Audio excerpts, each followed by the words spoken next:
సింహరాశిలో ఏ నక్షత్రాలు వస్తాయనగా మఖా నక్షత్రంలోని 4 పాదాలు, పుబ్బా నక్షత్రంలో 4 పాదాలు, ఉత్తరా నక్షత్రంలో 1 పాదం కలిపితే సింహరాశి. రాశాధిపతి రవి భగవానుడు.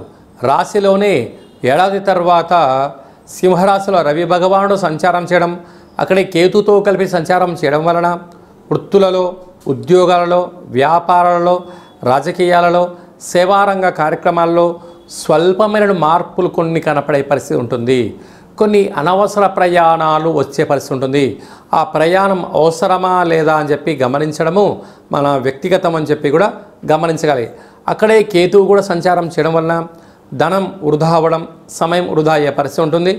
సమయపాలనను ఏర్పరచుకోగలిగినట్లయితే సింహరాశి వారంతా అదృష్టవంతులు ఎవరు లేరు అని చెప్పి గమనించాలి.